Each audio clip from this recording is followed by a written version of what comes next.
जय माता दी। राम राम जी सभी को। कैसे हो आप सब? उम्मीद करती हूँ अच्छे होंगे। स्वागत है आप सबका आपके यूट्यूब चैनल साक्षी विवेक गहलोत में।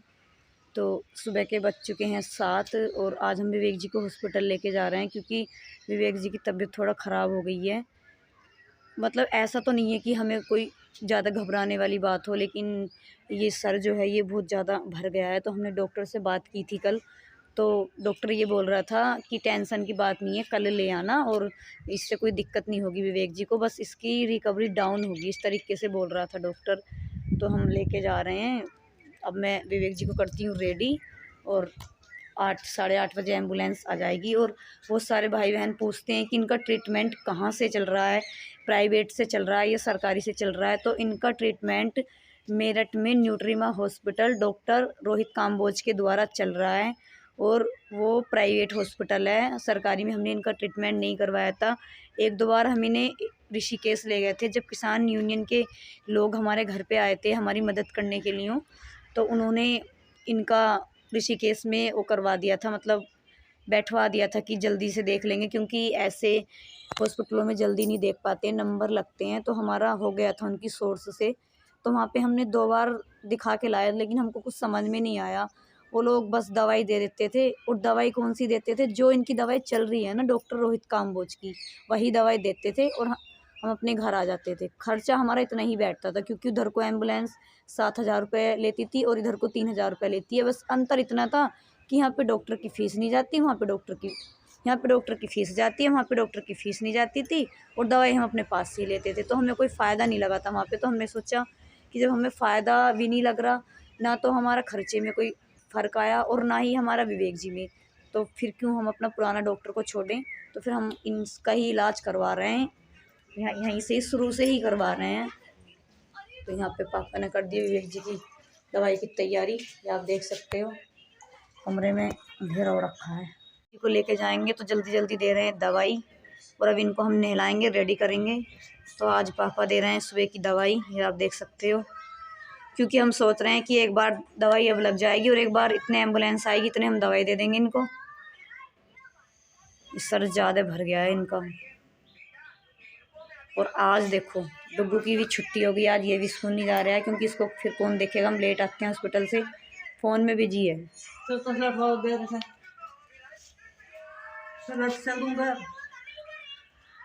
सुबह सुबह खाई तो जाती ना, एक एक खा दो। तो अब दवाई लग गई है, अब मैं करती हूँ इनको तैयार, फिर मैं नहाती हूँ। देखते हैं डॉक्टर क्या बताता है आज। बहुत सारे भाई बहन पूछते हैं हॉस्पिटल का पता, तो मैं आपको ये दिखा देती हूँ। यहाँ पे है, ये देखो।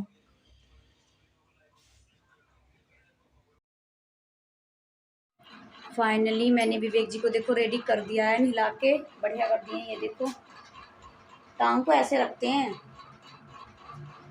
हॉस्पिटल जाने के लिए। और मैं भी रेडी हो गई हूँ नहा धोकर, पापा जी रेडी हो रहे हैं। ये देखो कितने सुंदर लग रहे हैं। बस माता रानी की दुआ से डॉक्टर कुछ अच्छा ही बता दे, ऐसा ना बताए कि मुझे रोना पड़ जाए।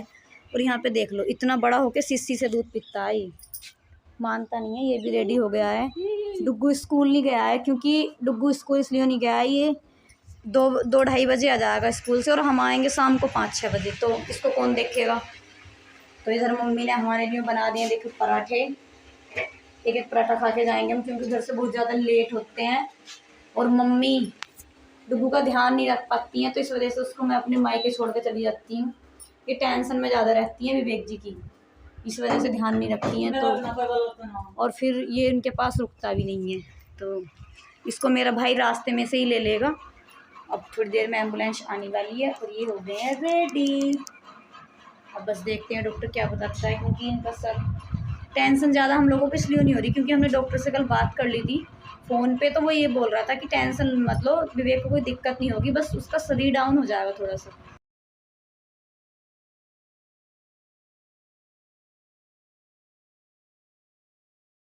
अब मैं रखती हूँ विवेक जी की रिपोर्टें देख लेती हूँ पहले एक बार, कभी घर पे रह जाए, क्योंकि ये भी देखनी पड़ती हैं। अभी गए थे हम 17 तारीख और चौथा महीना था, और देख लो अभी 1 महीना भी नहीं हुआ गए हुए हमें।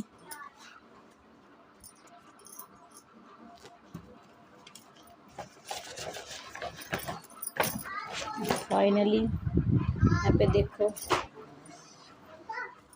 ये डुग्गू का चल रहा है खाना। डुग्गू सैंडल पहनो जल्दी से। और ये एम्बुलेंस आ गई है विवेक जी को ले जाने के लिए। बस अब थोड़ी देर में निकलने वाले हैं। पापा रेडी हो रहे हैं इस तरीके से।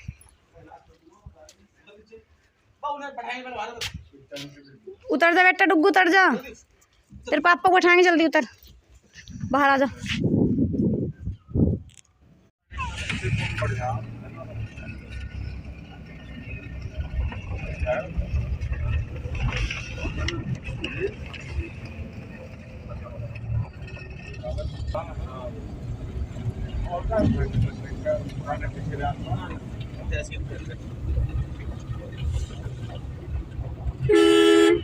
हाथ जोड़ लो मंदिर के सामने। हर हर शिव। अब हम घर से निकल गए हैं और थोड़ी देर बाद मेरा भाई रास्ते में मिल जाएगा और डुग्गू को मैं उसके साथ अपने मायके भेज दूंगी, क्योंकि घर पर मम्मी को भी परेशान कर देता है। ये शैतानी बहुत ज़्यादा करता है। अब ये देखो मेरा भाई आ गया है, ये जाने लगा है अपने मामा के घर। और इसके दादू बोल रहे हैं कि बाय कर दे, तो देखो बाय नहीं कर रहा है। कितनी देर बाद बाय करेगा। अब करेगा बाय। अब बाय कर दिए डुग्गू ने और अपने दादू से कह रहा है कि मेरे लिए जेसीपी लेके आना। जेसीपी मंगा रहा है, ये जेसीपी चलाएगा अभी से ही। तो हम चल दिए हॉस्पिटल। फाइनली हम पहुंच गए न्यूट्रीमा हॉस्पिटल मेरठ में। ये देखो विवेक जी के गले की ट्रूकोस्टमी चेंज हुई है। यहाँ पे ये ऑपरेशन हुआ है, ये आप देख सकते हो। पास से दिखा रही हूँ मैं आपको। तो विवेक जी को हॉस्पिटल से लेके आ गए हैं, अभी आए हैं और रात के बज रहे हैं 8। मैं आपको बता दूं कि आज डॉक्टर ने ऐसा क्या बोला है जो मुझे पूरा दिन हो गया है रोते रोते। तो प्लीज़ कोई ऐसा कमेंट मत करना कि ये इस तरीके में भी वीडियो बना रही है, क्योंकि मैं बहुत ज़्यादा परेशान हूँ और आप सबको बताना चाहती हूँ कि डॉक्टर ने ऐसा क्या कहा है। जो आज हम इनको इमरजेंसी में लेके गए थे, तो इनका जो सर है ये इसमें हड्डी डली हुई नहीं है, इसमें पानी भरा हुआ है। तो ये ज़्यादा भर गया तो ओवर हो गया था, तो इसकी वजह से विवेक जी को दिक्कत हो रही थी और हम इसी वजह से इन्हें हॉस्पिटल लेके गए थे। तो वहाँ पे मैंने डॉक्टर से कहा कि सर ये कितना टाइम लेंगे अभी ठीक होने में, क्योंकि हम बहुत ज़्यादा परेशान हो गए हैं। जिसके घर में इस तरीके से मरीज हो तो वो क्या जी सकता है, लेकिन जीना पड़ रहा है। तो डॉक्टर ने ये बताया है कि ये कभी ठीक नहीं होगा, ये कभी भी इस लायक नहीं होगा कि आपसे बातें करेगा। इस तरीके से डॉक्टर बोल रहा था कि ये कभी ठीक नहीं होगा। और बस मुझे तो ये है कि ये मतलब डॉक्टर ये बोल रहा था कि अब तक तो ये ख़त्म हो जाता, अगर तुम इसकी इतनी सेवा नहीं करती और इसका टाइम से देख रेख नहीं करती तो ये अब तक ख़त्म हो जाता। और इसकी कितनी सेवा कर लो आप, ये इस तरीके से ही रहना है बेड पर। कि ऐसे बोल रहा था कि विवेक का एक साइड का दिमाग डैमेज हो चुका है, वो ऐसे बोल रहा था।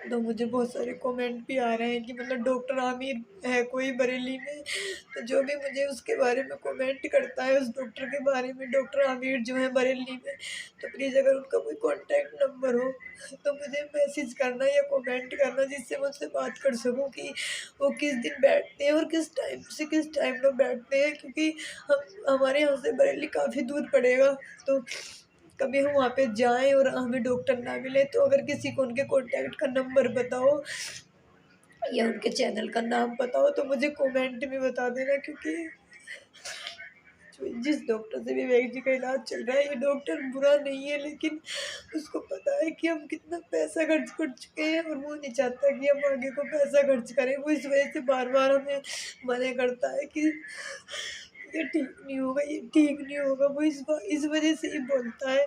और इस बार मुझसे यही कह रहा था कि इतना पैसा खर्च मत करो इस पर, ये कभी ठीक नहीं होगा।